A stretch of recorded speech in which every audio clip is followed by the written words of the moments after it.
केंद्रीय मंत्री स्मृति ईरानी ने कांग्रेस पर निशाना साधते हुए कहा कि जो पहले अमेठी का प्रतिनिधित्व करते थे उन्हें रामलला की प्राण प्रतिष्ठा कार्यक्रम का न्योता दिया गया, लेकिन अहंकार में चूर उन लोगों ने निमंत्रण अस्वीकार कर दिया।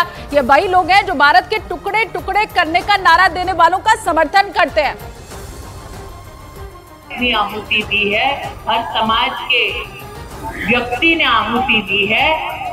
ऐसे क्षेत्र में एक ऐसा प्रतिनिधि हुआ करता था जो भारत के टुकड़े होने जैसे नारे का भी समर्थन कर चुका है।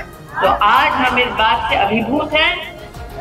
नरेंद्र भाई ने मेरे हारने के बाद भी अमेठी में और इसी विधानसभा क्षेत्र में AK-203 की राइफल की फैक्ट्री लगवाई और आज भारत भूमि के संरक्षण के लिए सरहद का सिपाही AK-203 जो इस्तेमाल करता है वो यही अमेठी में बनता है।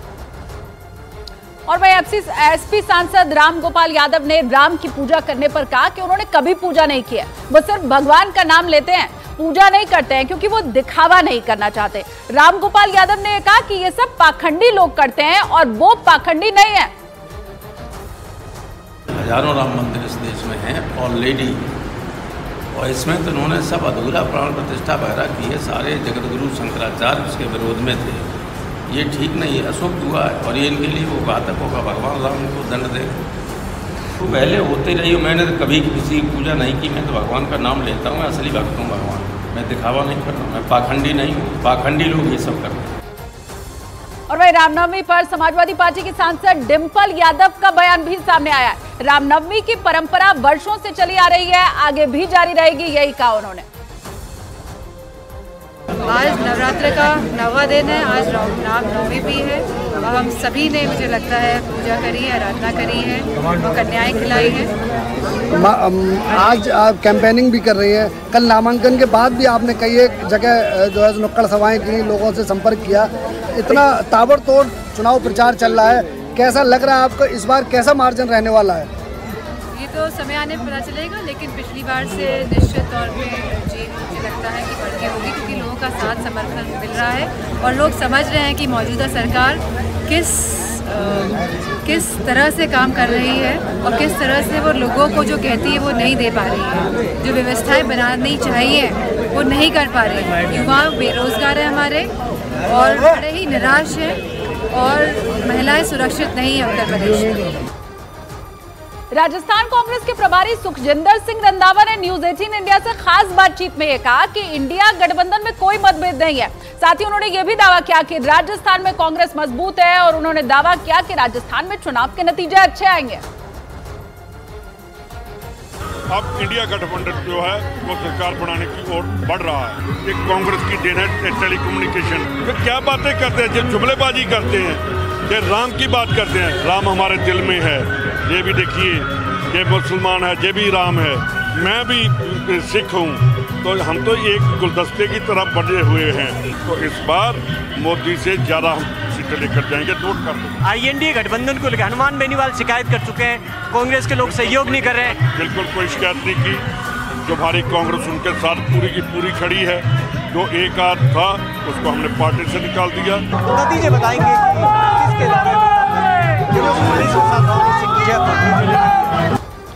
वहीं जयपुर से कांग्रेस प्रत्याशी प्रताप खाचरियावास ने रोड शो किया और इस दौरान न्यूज 18 इंडिया से वो बोले कि जनता का आशीर्वाद मिला तो जरूर जीत मिलेगी।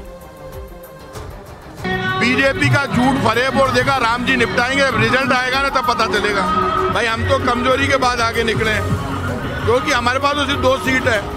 मैंने कह दिया था कि 2 सीट अच्छे है, उनको तो मजबूत है बीजेपी वाले, लेकिन जनता का आशीर्वाद जो हमें 10 दिन में मिला उससे हमारी स्थिति बहुत मजबूत हुई है। तो मेरी आवाज़ कमजोर पड़ गई थी, आज मेरी आवाज़ फिर मजबूत हुई है लोगों के समर्थन। जनता का आशीर्वाद मुझे जिस ढंग से मिल रहा है, यदि ऐसे ही मिलता रहा तो हम जीतेंगे, लेकिन जीतेंगे तभी जब लोग आशीर्वाद देंगे। उम्मीद है कि राम जी का आशीर्वाद उन्हें भी मिलेगा। तो जाहिर तौर पर ये तस्वीरों में प्रताप सिंह खाचरियावास का road show. Camera person Manish के साथ भवानी सिंह, जयपुर, न्यूज 18 इंडिया। महाराष्ट्र में बीजेपी के चुनाव प्रभारी दिनेश शर्मा ने महाविकास आघाड़ी पर निशाना साधा है। ये कहा कि राम अब इनके नहीं रहे, इनकी विचारधारा बदल चुकी है।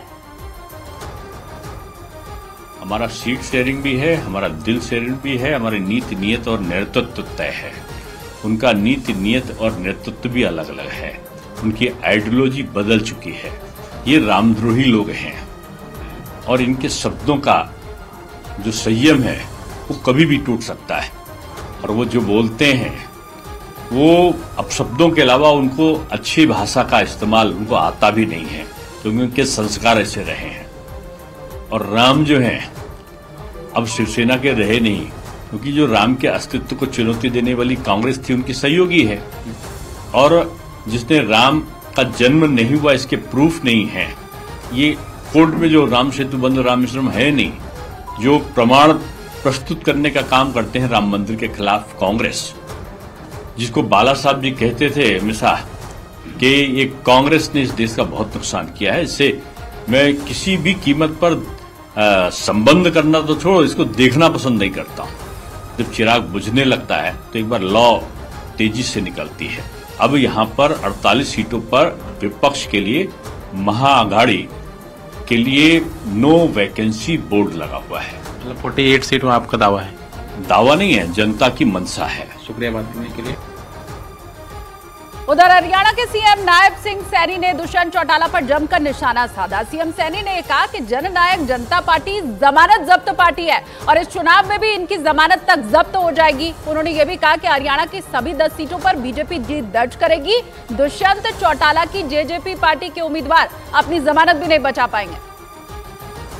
प्रदेश के लोगों का जो प्यार और जो जोश आज दिखाई दे रहा है, मैं पीछे भी फरीदाबाद लोकसभा में कई बार आने का मौका मिला है। पूरे प्रदेश के अंदर घूम रहा हूँ।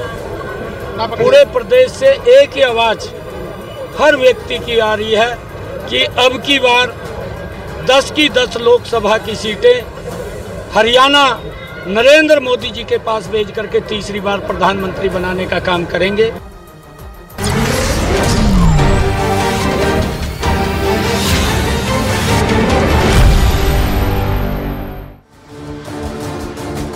नमस्कार, सुबह के 8 बजे हैं। मैं हूं आपके साथ पंकज भार्गव। स्वागत है आपका मॉर्निंग प्राइम में। शुरू करते हैं खबरों का धुआंधार बुलेटिन की, जहां सिर्फ देश ही नहीं बल्कि दुनिया उन तमाम खबरों को आप तक पहुंचाने की कोशिश होगी जो आज दिन भर सुर्खियों में रहने वाली हैं, जिनका आपसे सीधे सीधे सरोकार है, जिन पर रहेगी आपकी नजर। तो आइए शुरू करते हैं।